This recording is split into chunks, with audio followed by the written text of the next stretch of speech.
Joining us now is my friend, former colleague, Alex Seitz-Wald. He's now deputy editor for Maine's Midcoast Villager newspaper. Look at that Maine-esque backdrop. Moved to Maine, and I confess, I always pick up the paper when I'm in Maine, at the Hannafords or Shermans, wherever I find it available. Alex, great to see you. And before we start talking about what happened yesterday, where things go from here, let me play a bit of sound from Troy Jackson at that convention yesterday, talking about his path forward.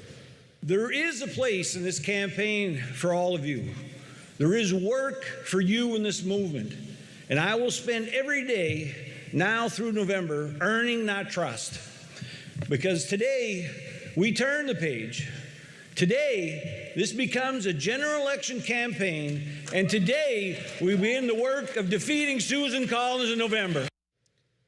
Alex, let's just start with what the vibes were like in that center yesterday. You had the Democrats there. There was a lot of anxiety kind of going into this in the last couple of weeks about how much discord or debate or dissent there might be among Maine Democrats. It seems like that wasn't manifest at that event yesterday. Yeah, David, and thanks for having me. This was a fairly anticlimactic ending to a very tumultuous Democratic Senate primary that was originally supposed to end with Governor Janet Mills winning. She was the pick of Chuck Schumer and the Washington establishment. Then Graham Platner, this unknown oyster farmer, came out of nowhere, totally dominated, won the primary with 72% of the vote just last month. June 9th was that primary date. But then, of course, allegations, really the last of many scandals, forced him to withdraw on July 10th, putting the Democratic Party in a really sort of unprecedented situation of having to pick a new nominee before a legal deadline. They had just a little over 2 weeks to do it, and it looked like it could be heading for this messy convention where, delegates would battle, but it ended up that Troy Jackson just kind of out-organized all the other candidates, dominated the delegate selection process, and essentially ended up with a coronation yesterday.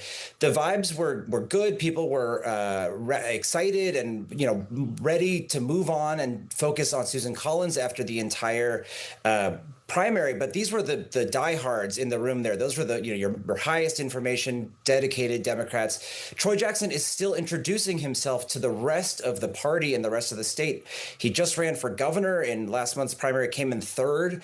So that's what his remarks that you played are about, him still doing the work to, introduce himself, get Democrats to know him, and then rally around him to defeat Susan Collins, because it is going to be a huge battle.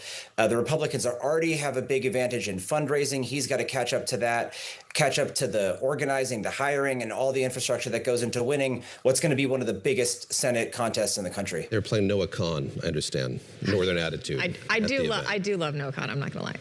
It's very interesting to me because you think the Democrats would have learned this lesson with what happened in the presidential race, clinging too long to a candidate that had some clear issues. I mean, this Graham Platner was snake bit from the beginning, and a very controversial candidate. Now they're scrambling in a race that it seems like Democrats could have won. But when you look at the polling, Jackson is up slightly, 49% to 46%. It seems to me like that's within the margin of error, especially with 3% still undecided. How much do you think the Platner scandals, plural, are going to weigh down this candidate and continue to weigh down Democrats in the race, even if it's just when it comes to turnout? Yeah, I mean, the Republicans are certainly counting on the Platner scandals to weigh down Jackson, who, like I said, is not the best well known. There's 15% in that poll still don't have enough of an opinion about Jackson. So the RNC yesterday put out an AI video of Graham Platner's face morphing into Troy Jackson. Another Republican group put out a TV ad in which it connects Jackson directly to Platner. And that's a fair attack. They were very closely aligned. I actually went to an event where Graham Platner was catering a Troy Jackson event. This was before Platner was a known quantity at all. They had similar policies. They were both endorsed by Bernie Sanders in their primary. They campaigned together. That said, they're very different personalities.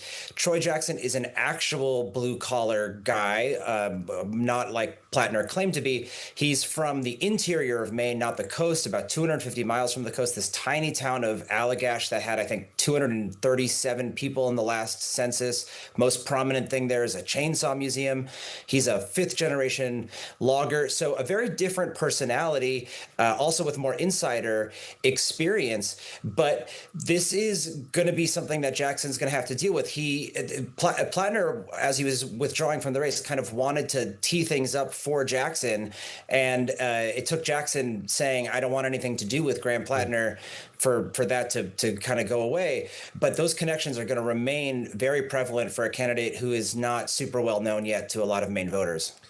Alex, last question here is about the introduction he has to make to donors outside of the state of Maine, and I think you know this extremely well.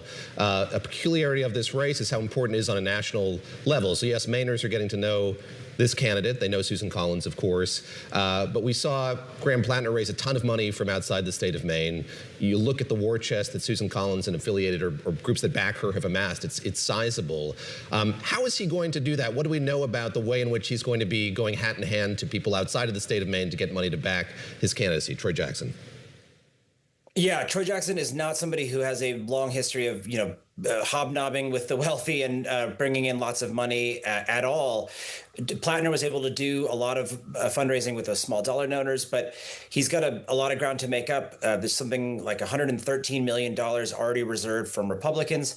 That said, the best thing going for Jackson, and really all he needs to say to Democratic donors, is Susan Collins, control of the Senate. She is the most vulnerable Republican running for re-election this year. Maine is a blue state. It, should, I'm doing air quotes here, vote Democratic. It should have a Democratic senator in office. That's the case he'll make, and that he's going to say all we need to do is get our message out and bring those Democrats home.